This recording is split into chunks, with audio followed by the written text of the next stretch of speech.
Hey collectors, welcome to Star Wars Collected. I'm Jonathan. If you're new here, I hope you consider sticking around and subscribing. But if you've been here before, leave me a like if you're a man of many hats, because I have 3 things today that go on your head, but they're not helmets. Let's check them out.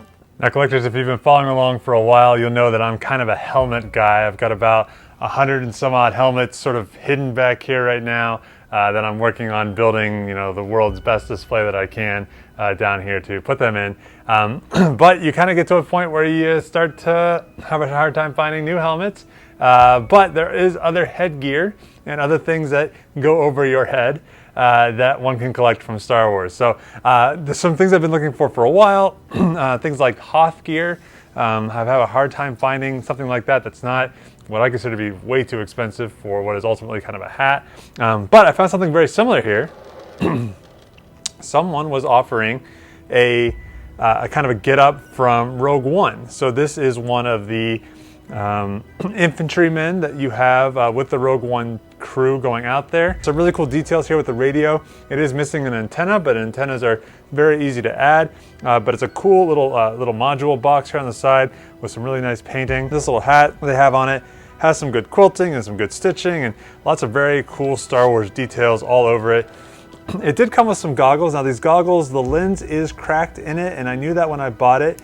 So this might be something that I source my own version of. My hope would be that I'd be able to take this out, try to flatten it down a little bit, make a template, and add my own lens back into it. But the structure here is sort of a rubbery type structure, but has all these really cool details. Someone really took their time to figure this out and do this right. What I have it on right now is this like black styrofoam felt mannequin head. You can pick these off of eBay. They're usually about $8, $9 a piece, something like that. And I've used them for things like my Jedi Temple Guard, my A-Wing pilot helmet, my Anakin pilot helmet, things like that. Things which maybe do not cover the face, but maybe would help to have something like that underneath it. So that's what I've used in the past. But I'm excited to have this, and it also came with this little ammo pouch, which I have not looked to see whether this is screen accurate or not either, but it's kind of a cool little pouch. I don't know how or if I'll ever use it, but they look good together. So I was excited to add kind of a little hat here to my helmet collection. Along those same lines, this next piece here is something that I'm actually somewhat connected with. If you watched any of my Star Wars Celebration content, or if you ever see me going to a Star Wars film or something like that, I tend to wear an Imperial officer cap when I'm out there doing that. I love cosplay, and I did that for a couple years, and I love all these helmets and things like that, but I kind of can't stand walking around something, not really being able to see super well, my breath kind of blowing up in my face and things like that. When I go to these events, things like Star Wars Celebration, I want to really take it all in. So I tend to do my own kind of really low-end cosplay and just put one of these hats on. Doing that over the years, anytime I'd go something, I'd come down to my collection and pull that off of the little head thing that I had it on. And that hat is perfectly sized for me, but a little bit too big for these mannequin heads. Obviously, I have a larger head. So this one popped up on eBay for I think a whopping $10. And it's actually even a licensed Star Wars piece. It has a Star Wars tag in the back. This one's a size medium. I think my other one's maybe a size large or a size extra large. But this is just such a fun little cap. This might be a only me type reference, but I remember growing up as a kid that there was a guy at a hobby shop that I used to go to who would wear like a train conductor hat. And I feel like that was like a thing that old men, people of my grandpa's generation would have all these kind of weird hats. And maybe that'll be my old man hat. I'll just be an Imperial officer, on my walks from my nursing home when I'm in my 80s. And we're saving the most exciting thing here for last. I was saying hats, but I was being a little bit vague about things you can put on your head. So we're gonna go ahead and open this up and we'll see what is inside of it. Now this is coming to us all the way from Brazil. And this is another item that was on eBay and was also something that they continue to sell on eBay, and they also make other products as well. So I will leave the information for this seller down in the description. And if I remember when I'm editing it, I'll put it right here as well.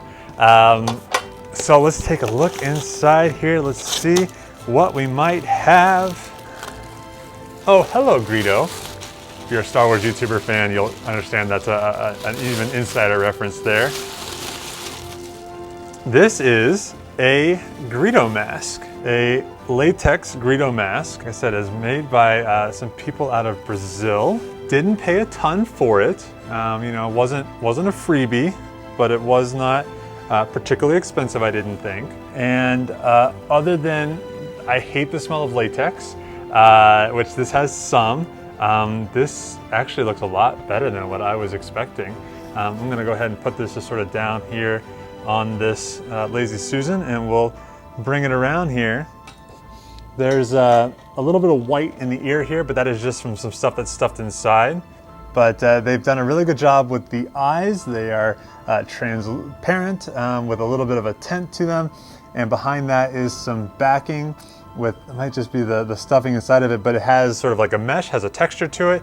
So what you would think of when you think of a Rhodian's eye, it looks like if I were to just pat it up a little bit more, maybe here in the middle and bring it forward slightly like that, that would maybe be a little bit more spot on for the face. So we can manipulate that some.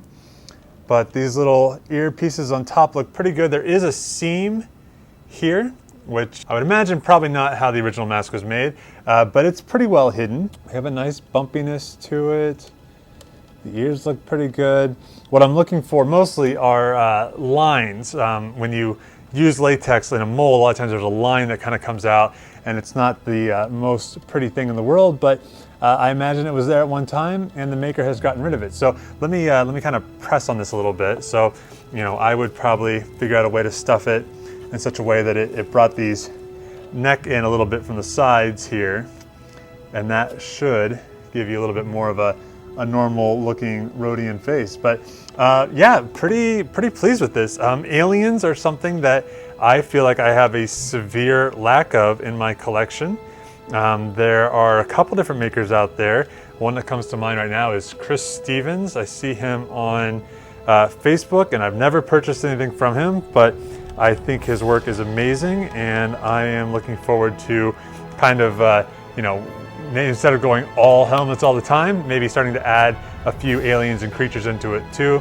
I'd love to have an Admiral Akbar, I'd love to have a Cad Bane, Admiral Raddus, even though it's very close to Admiral Akbar, would also be really cool to have. And of course, there's plenty of things from Jabba's Palace that would make a cool addition as well. So overall, I'm pretty pleased with this. This is a pretty cool addition. I have no urge to kiss him, just so you know. If you were thinking it, I'm not kissing him. All right, collectors, well, these are the 3 items that I picked up that are something that go on your head but are not a helmet. I'm interested in exploring this area a little bit more. There's a lot of cool things out there that are done with sewing and textiles that I don't have the skill set for and maybe don't have the patience to learn. Where I have made quite a few helmets over the years, there's a less likelihood that I'm going to be able to make something like this. So I'm interested in collecting more things like this out there. Also aliens, I'm very interested in aliens. I always loved them growing up. Some of those figures are always my favorites. So I would love to see myself getting a few more of things like this in the collection. Like I said, it does need a little bit of posing here and there to get that face shape just right, but I think it'll look good. And you know, a duplicate for me in my collection, but it'll kind of free me up to wear the other one more freely and have this display a little bit better when it's actually on a mannequin head. So guys, hop down in the comments, let me know what you think of these 3 items. What is maybe your favorite alien in Star Wars? And would you like to have a mask or something like that of that alien creature? I think there's a good market for things like this, and I don't see it being explored as much as, say, the helmet market. So guys, hope you follow me on Instagram. Tons of stuff coming up about Celebration. Can't wait to share it with you all. See ya.